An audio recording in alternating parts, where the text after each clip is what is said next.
On Thanksgiving, my sister took my handbag and said, "You don't need this. You're not staying." My dad smirked. My mom poured wine like nothing was wrong, her arm draped affectionately around her favorite child. And I smiled. Then I walked out quietly, clutching the one thing they thought I'd forgotten. It wasn't rage. It wasn't even sadness. It was the kind of still silence that builds beneath betrayal, like standing in a room full of noise and hearing nothing but your own heartbeat breaking. You survive it by standing still and remembering, because memories don't lie. Screenshots don't fade. Hello everyone. My name is Jessa Lynn, and last Thanksgiving, I realized that I was the family's ghost, tolerated but never welcome. And this year I brought the truth with me. It began the moment I walked in. I had baked 3 pies, made the drive, even brought my own wine. Silly me thinking maybe this year they'd notice I was trying. I wore my navy dress, the one Mom used to say made me look too serious. But I thought maybe if I looked put together, maybe if I smiled harder, maybe this year I'd earn a seat that didn't feel borrowed. The house was warm. Too warm. Laughter drifted from the kitchen. Candles flickered on the mantel like everything was peaceful. But it wasn't. My sister Ashley was already 3 glasses in. Her voice rang out, loud, sharp, and bubbling with fake sweetness. "Oh, look who showed up. Thought you'd be too busy, doing whatever it is you do now." She reached for my bag before I could even take off my coat. A soft tug, then firm. "You don't need this. You're not staying." Like she was doing me a favor. My dad, reclined in his chair, didn't flinch. He smirked. "You always bring drama in a dress." My mother? She tilted the wine bottle toward Ashley's glass, topping it off like it was a reward.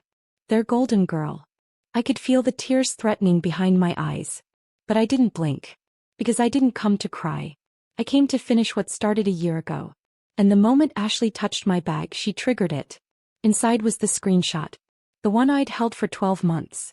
The one that tied all 3 of them to something they thought would never surface. So I walked out. Quietly. And 10 minutes later, the neighbors were calling. And so was the police. There's a silence more powerful than screaming. And mine had just spoken. I didn't drive far. Just enough to park on the hill where I could see the house. Candles glowing, voices still echoing inside like nothing had changed. But change had already begun. My phone was in my lap. Unlocked. Screenshot open. A single message thread from exactly 1 year ago. The night of Mom's birthday. Ashley had accidentally sent it to me instead of her friend. We all agreed not to invite her. Why is she showing up again like she belongs? Dad, let her sulk. It's not like she's paying for anything anyway. Mom, if she causes drama, we'll just say she misunderstood. Again. They thought I'd never say a word. They thought silence meant permission. But silence is just a loaded gun, waiting. I posted it. Captioned simply, "When your family thinks you're disposable, believe them. Then remember, receipts never rot." Within seconds it lit up. Friends I hadn't spoken to in years. Neighbors. Even old teachers. "Jessa, is this real? Wait, is that your mom in the messages?" I always knew something was off about Ashley. But what made my fingers tremble wasn't the comments. It was the DM I got from a woman named Meredith. A name I'd never seen before. "Hey, I don't mean to intrude, but I think we need to talk. Your sister, she forged documents with my name last year. It ties back to your dad." I froze. Outside, my parents' house still looked the same. Golden. Peaceful. Decorated for the holiday like a perfect postcard. But inside. Rot. I replied immediately. Meredith sent over PDFs. Emails. A trail of signatures. A loan in her name without her knowledge. Linked to a family business that didn't exist on paper. Except it did. Ashley's. A fake LC she created with Dad's help. And Mom? She notarized it. I felt sick. And yet, free. The next thing I heard was a shout from inside the house, carried by the wind. Then another. Ashley's voice. My post was reaching them. And the truth? It was knocking. Police calls don't start with sirens. They start with quiet reports. Whispers. Patterns. Then one day they act. And Meredith? She had already filed hers. Lies don't fall apart from force. They crumble under quiet weight. And tonight, the weight was finally theirs to carry. I didn't expect the police to move fast. But trauma has a funny way of leaving tracks. And Meredith had been documenting everything. The fake accounts, the stolen money, the gaslighting that came after. Nothing prepared me for what happened next. My phone buzzed again. Unknown number. Voicemail. Ashley's voice. Panicked, slurred, and furious. What the hell did you post? You're insane. Take it down. Right now. This isn't just about you, Jessa. You don't understand what you're doing. I replayed it 3 times. Each time I smiled a little more. Because for the first time in years, Ashley sounded like the one left out. And it burned her. I leaned back in the car seat. Rain had started to fall, soft and rhythmic on the windshield, like applause from the universe. And I remembered everything. Every birthday they forgot. Every lie they covered. Every time I paid for something quietly, because Ashley was going through a tough time. Even when she crashed my car and blamed it on a friend. And they believed her. Or worse, they knew and just didn't care. Because Ashley was the golden daughter. Always sparkling. Always flawless. She could cry and get money. Lie and get defended. Steal, and still be praised for being misunderstood. Me. I was just the backup plan. The babysitter. The silent witness. The ghost who showed up with pies, praying for permission to belong. But not anymore. I opened my Photos app. Another folder. Screenshots of text messages, invoices, receipts, years of proof. Not just Ashley's fake business. But the way Mom helped cover it. The way Dad mocked me in group chats. Even one message where Mom said, "Let her keep paying the gas bill. It's the least she can do." I wasn't angry anymore. I was clear. I hit upload. Post number 2. Caption. Golden daughter. Paper trail. Gaslighting exposed. And that was when my phone lit up again. Not a DM. Not a comment. A call. From Officer Reyes. "Hi, Miss Lynn. You're listed as a contact in an ongoing identity fraud case involving Ashley Lynn and a Meredith Vaughn. We'd like to ask you a few questions." My voice didn't shake when I answered. I'd been silent for so long, my truth had turned to steel. They say revenge is loud. But mine was quiet. Methodical. And overdue. I returned home that night to my tiny studio apartment. Barely 400 square feet and smelling faintly of cinnamon and old paint. But it was mine. Every inch earned. Every crack held together by stubbornness and rent I paid alone.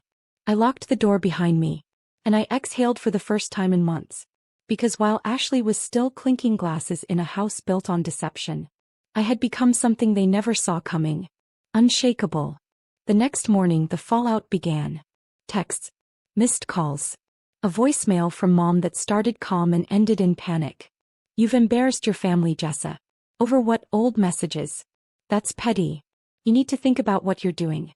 You don't expose your sister like that. She's family." That word. Family. They used it like a leash. Like a weapon wrapped in warm ribbon. But family doesn't let you drown just so their favorite child can float. I didn't reply. Instead, I met with Officer Reyes at the station 2 days later. He slid a file across the desk. Ashley's name was on the header. And below it, my mother's signature.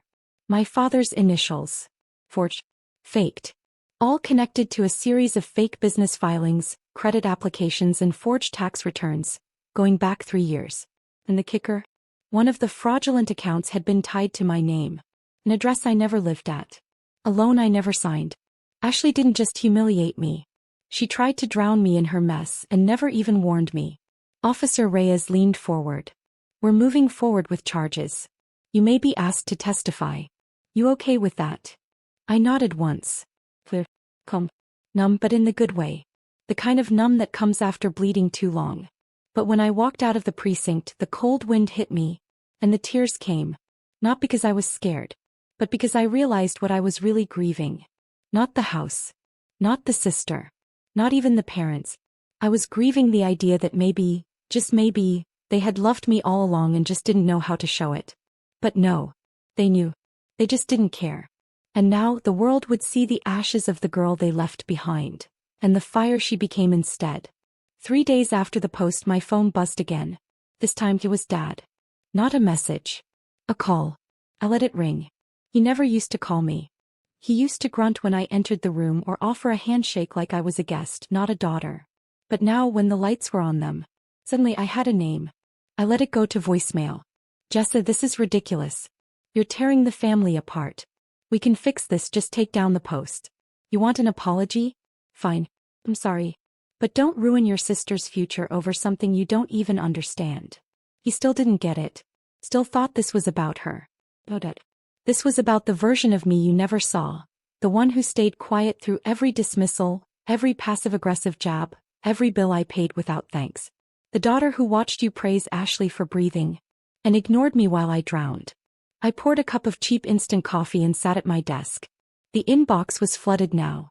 Local reporters, a podcast host, even a lawyer asking if I needed representation.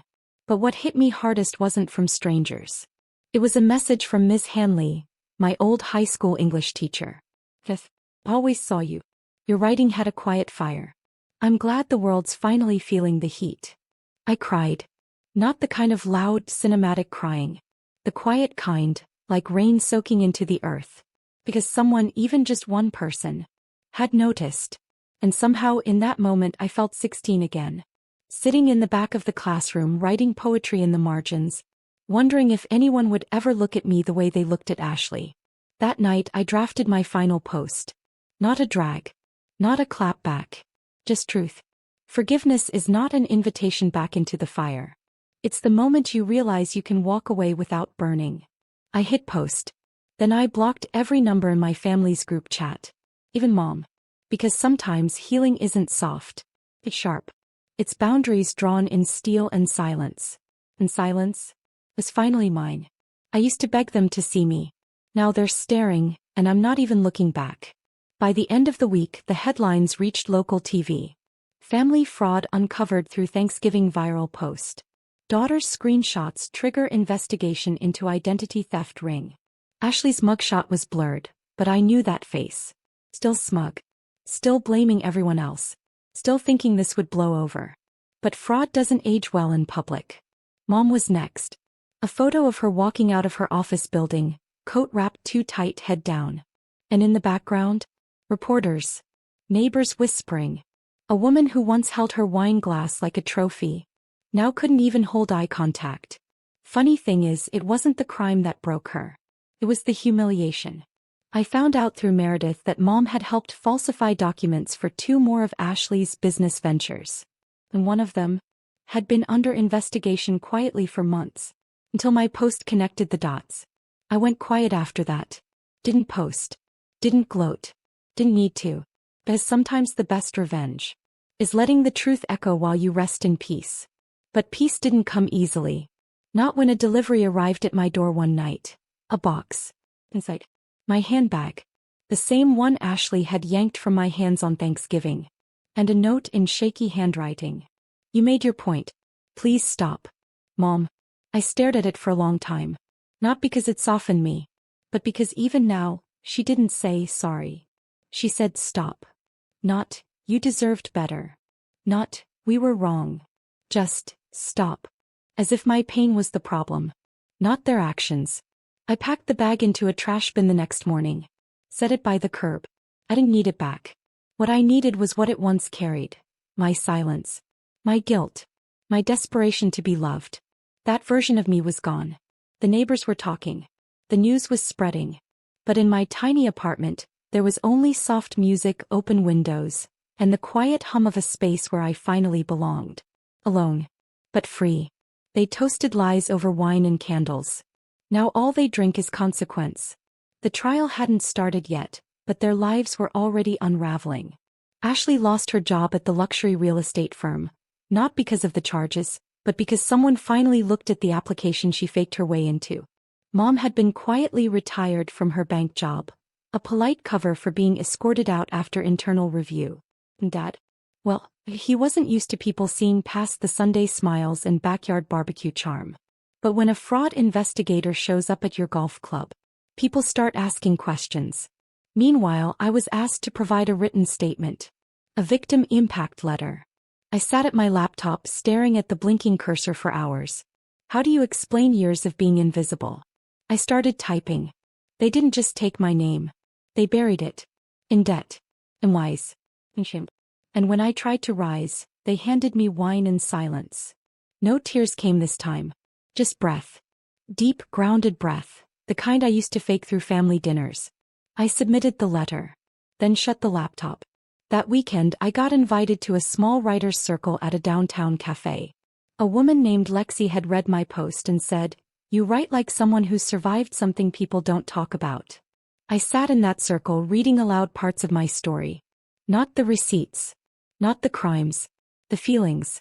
Have you ever walked into a house you grew up in and felt like an intruder in your own name? They nodded. Some cried.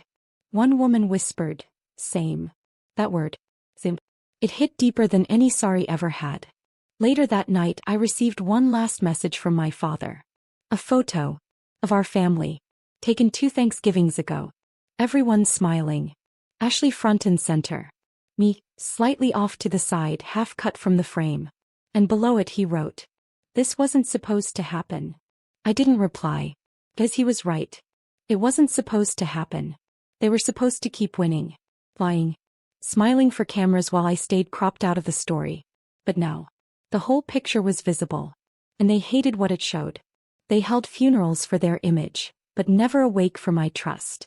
6 months later Thanksgiving returned. But this time there were no invitations.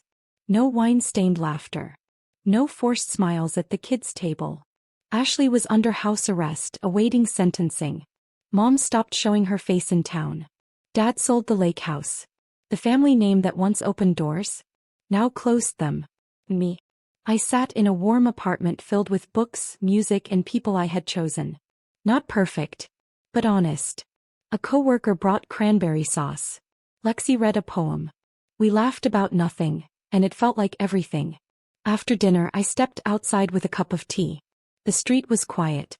Except for one sound, a voicemail alert. I didn't recognize the number.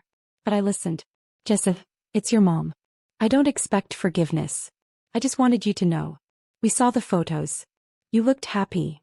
Pause. I hope you are." She didn't cry. Didn't beg. And for the first time in my life she didn't make it about them. I stood there, wind brushing my face, and let it go. Vain. The hope. The tiny wish that maybe they'd change. Because some people don't change. They just learn how to sound sorry when consequences arrive. I didn't need revenge anymore. I had something better. Distance. Peace. And a name that finally belonged to me. Free of their edits, their shame, their games. I poured the last sip of tea onto the cold ground. A soft goodbye. And walked back inside. Into laughter. Into warmth. Into the life I built. One broken piece at a time, held together by truth. No fireworks. No courtrooms. Just quiet. The kind that holds strength, not fear. And on the bookshelf sat a frame. A new photo. Me center. Smiling. Uncropped.